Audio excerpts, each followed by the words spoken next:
眼前这辆出了大事故的科尔维特 C8是强子花了不到3万美刀买到的。从视频展示的情况来看，前保险杠已经走形，导致行李舱盖已经无法合上，左侧车身也有着不同程度的刮痕，而车子的尾部看起来还不错，没有造成太大的损伤，只是右侧车身就没那么幸运了。车子的车门已经完全损坏，后端的轮胎已经掉了出来。强子认为这应该是悬挂系统出了问题，但还不能进一步的检查，因为这里到处是来来往往的车辆，所以强子只有先将车子带了回去。强子的第一步就是先给车子连上移动电源，想尝试一下是否能打开车门。这时我们就可以看到车内的状况还是不错的，所有内饰就和新的一样，并且只报了一个右侧安全气囊，前面的2个还都是好好的。知道了车子的具体情况后，强子此时遇到了一个大的难题，由于车轮的损坏无法从拖车上开下来，新买的叉车还没有到货，所以强子只有先将车子架起来，然后卸掉右侧的轮胎。这时就可以看到悬挂已经损坏，下方的控制臂也出现了断裂，所以强子准备先切一根方管，暂时先固定好损坏的地方，接着给车子换上了一个临时的车轮，这样才将车子慢慢的卸了下来。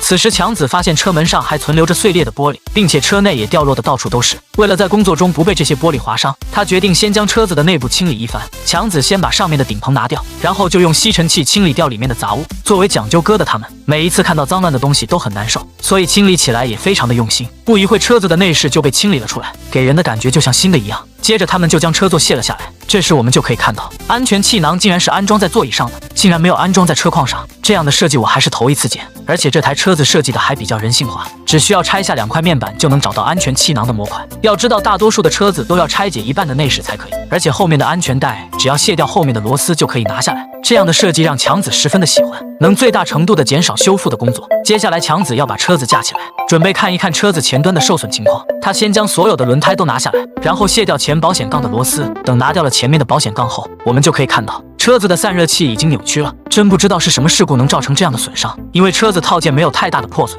而2个散热器却双双都报废了。还好前端其他的地方都没有什么问题，这让强子十分的开心，这次大漏算是捡到了。这时强子已经知道了车子所有损坏的地方，接下来就是要订购那些替换的零件了。像这样的零件很容易得到，因为这台车在当地十分的畅销，很多经销商都有的出售，而且卖的也不贵，所以第2天强子就把它们都买了回来。这些零件花费了强子不少的马内，不仅有车上所有损坏的套件，还有一套完整的后轮悬挂系统。不过在检查的过程中发现车门上有被打磨的痕迹，这也许是经销商为了掩盖某种瑕疵进行的操作，但由于这个车门买时相对比较便宜，所以这点瑕疵还是可以接受的。接着强子先从前面的散热器下手，他把上面的螺丝都卸掉，然后就把整个散热器拿了下来。他们要把旧的散热器上可以用的零件转移到新的上面，像这样的操作对于他们来说十分的简单。不一会2边的散热器就被安装完成了。接着强子给里面灌满了冷却液后，就把充满电的电池安装了上去。他们准备来一次启动尝试，看一看车子的发动机是否存在着问题。可没想到一次就启动成功了，这就意味着引擎是没有问题的，除了上面布满了灰尘外，一切看着都非常的好，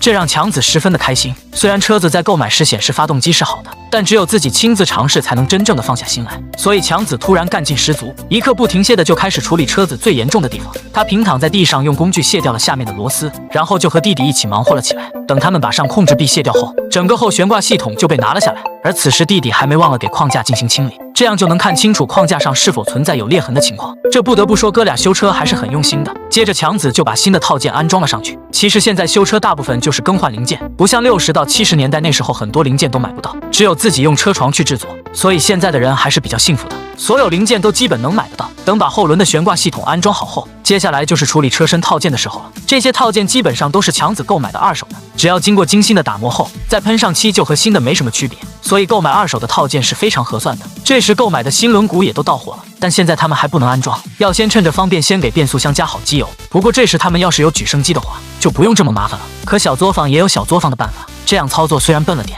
但也能完成注油的工作。等强子将变速箱的机油注满后，这时他们就可以安装轮胎了。哥俩一起骑上阵，不一会就将车子的4个轮胎安装完成。虽然现在看着还有些破败，但修复工作已经完成了1/4了。接下来就是要把修复好的安全带和座椅安装到车内。哥俩先将安全模块的板面恢复成原样，接着就把座椅也安装了上去。这个是车内修复比较麻烦的一环，不仅要把座椅安装上去，还要附带着2侧的安全带和内饰套件。哥俩一起经过了2个小时的努力，才将车内复原。接下来就是给车子喷漆的时候了。由于之前2人就将套件都打磨好了，所以他们把打磨好的套件拿到了喷漆房，将其都摆放在各处的架子上。喷漆师傅把所有套件都进行了一番清理后，就给上面喷上了白色的车漆。看着师傅的喷漆手法十分的娴熟，没有10几年的时间是练不出来的。其实喷漆还是需要手感的，每个平面都要喷得十分的均匀。如果喷厚了，上面就会有淌漆的现象，这都要用喷枪和板面的距离去找，里面的学问可以说是真的也不少。正所谓熟能生巧，只有经历了长时间的总结和实践，才能喷出好的车漆来。等所有面板都彻底的干燥后，强子哥俩就将其拿了回来。他们首先要将车门上所有的零件都拆下来，将其转移到新的车门上。但要想安装车门还不是那么简单，